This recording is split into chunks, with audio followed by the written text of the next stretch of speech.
Bismillahirrahmanirrahim. Assalamualaikum warahmatullahi wabarakatuh. Di sini saya akan menjelaskan tentang makalah yang saya buat, yaitu yang berjudul dengan pembelajaran dan pengelolaan kelas. Yaitu bab pertama, pendahuluan. Pendidikan pada dasarnya merupakan interaksi antara pendidik dengan peserta didik untuk mencapai tujuan pendidikan yang berlangsung dalam lingkungan tertentu. Interaksi ini disebut interaksi pendidikan, yaitu saling pengaruh antara pendidik dengan peserta didik. Dalam saling pengaruh antara pendidik dengan peserta didik,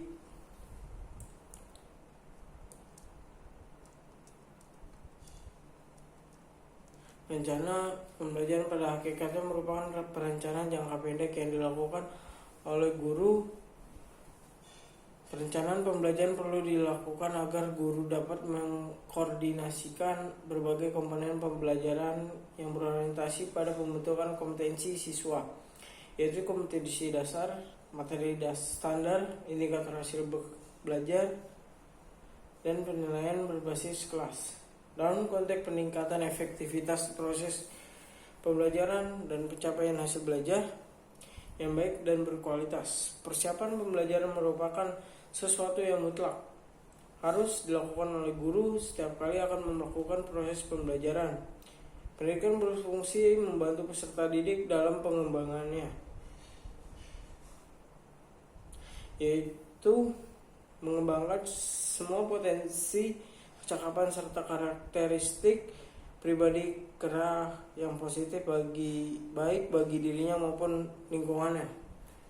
Yang kedua, rumusan masalah. Rumusan masalahnya di sini yang saya buat yaitu bagaimanakah perencanaan pembelajaran berbasis kurikulum 2013.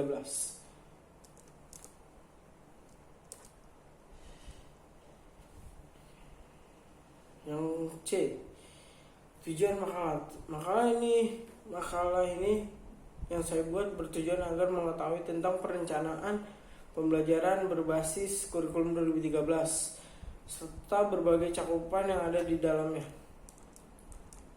Kita langsung masuk ke bab 2, yaitu pembahasan perencanaan pembelajaran berbasis kurikulum 2013. Yang pertama, pengertian perencanaan pembelajaran. Dilihat dari terminologinya, perencanaan pembelajaran terdiri dari atas dua kata, yaitu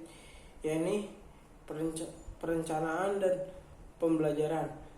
Untuk memahami konsep perencanaan dalam pembelajaran, yang pertama perencanaan berasal dari kata rencana, yang berarti mengambil keputusan tentang apa yang harus dilakukan untuk mencapai tujuan tersebut. Dengan demikian, proses harus dimulai dengan penetapan tujuan yang akan dicapai melalui analisis kebutuhan serta dokumen yang lengkap, menetapkan langkah-langkah yang harus dilakukan untuk mencapai tujuan tersebut. Yang B, fungsi rencana pembelajaran. Sedikitnya terdapat dua fungsi pembelajaran, yaitu yang pertama fungsi perencanaan dan keduanya fungsi pelaksanaan pembelajaran. Saya di sini akan menjelaskan yang pertama dulu. Fungsi perencanaan. Fungsi perencanaan yang dimaksud adalah bahwa rencana pembelajaran hendaknya dapat mendorong guru lebih siap melakukan kegiatan pembelajaran dalam perencanaan yang matang. Yang kedua, fungsi pelaksanaan pembelajaran. Rencana pembelajaran hendaknya disusun serta secara sistematik dan sistematis untuk utuh dan menyeluruh dengan beberapa kemungkinan penyesuaian dalam situasi pembelajaran aktual. Dengan demikian, rencana pembelajaran akan dapat berfungsi sebagai instrumen yang mengaktifkan proses pembelajaran dengan apa yang telah direncanakan. Yang C, prinsip rencana pembelajaran. Terdapat beberapa prinsip yang diperhatikan dalam rencana pembelajaran. Yang pertama, Rencana pembelajaran dipandang sebagai suatu proses yang secara hati-hati diarahkan pada tindakan mendatang.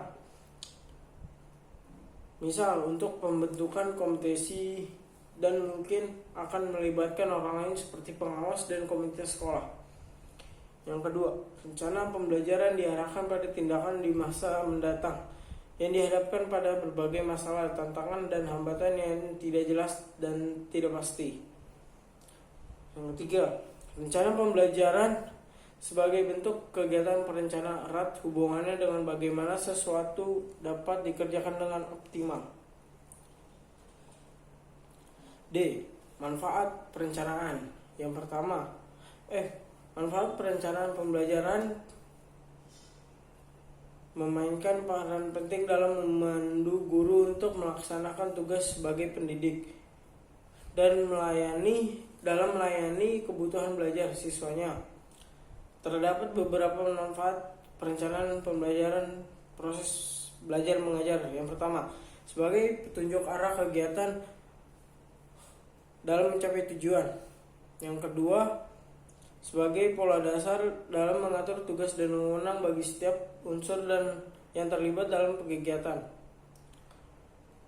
Yang ketiga, sebagai pedoman bagi setiap unsur, baik unsur